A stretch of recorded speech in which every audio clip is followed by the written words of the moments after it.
Bos días a todos amigos dende o meu recuncho de Treinca. César Luís Santamarina é un dos veteranos, non pola idade xa que aínda é novo, pero si é un dos primeiros en formar parte do noso movimento cultural Nós, a xente do redor.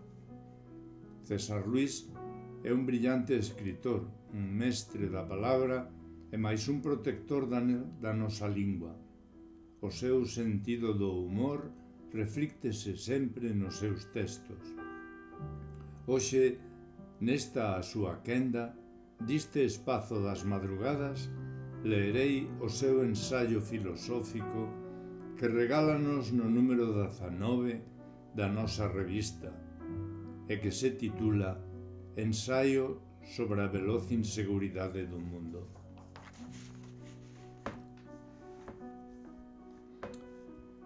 Son fillo dunha xeración onde, a pesar das dificultades, todo era máis sinxelo, ou polo menos máis comprensible. Existían cousas posibles que se levaban a cabo e outras cousas imposibles que non podían facerse. Era posible estar todo o día xogando na rúa, pero era imposible chegar a casa máis tarde das 10 da noite. E era lei, e a lei raramente transgredíase.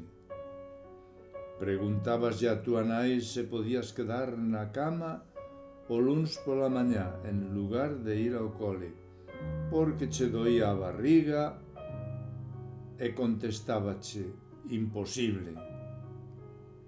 E era imposible. Nun alarde de funambulismo e sorteando o que houbese que sortear, e por se o artigo anterior da transgresión fose vulnerable, preguntábaselle ao teu pai, quen che contestaba con outra pregunta. Que di a túa nai? Pois iso. Naqueles tempos era posible xogar aos médicos cas nenas. Eu sempre me pedía ser xinecólogo.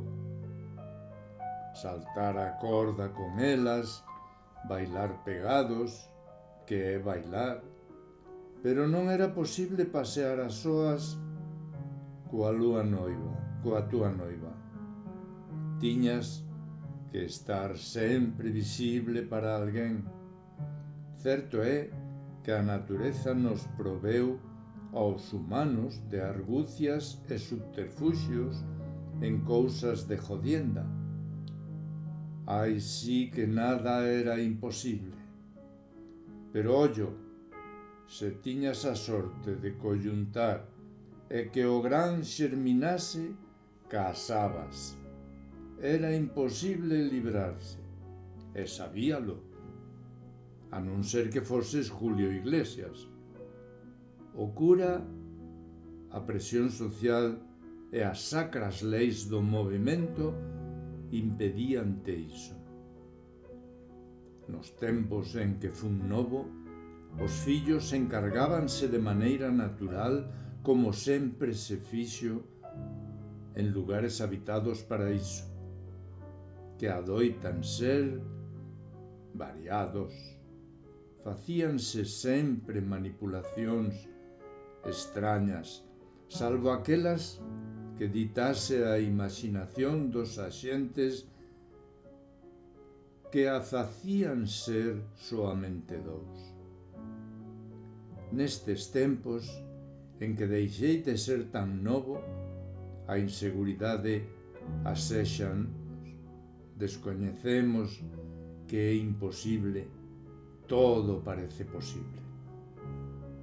E iso seguramente, a ansia de facer posible o imposible, é o que nos fixo avanzar como sociedade.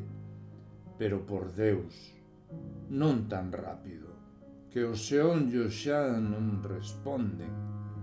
Ás veces fago de menos gozar dos logros conseguidos enterrados por outros logros imposibles e recordo as verbas do filósofo Carlos Teván Luis de André, neto doutro filósofo, psicólogo e pensador español Eloi Luis André, cando dixo: e, en efecto, a imaxinación e a incitación para ir máis aló do que consideramos posible pode conducir á creación de monstros, porque tal vez non todo sexa posible, nin todo sexa desexable.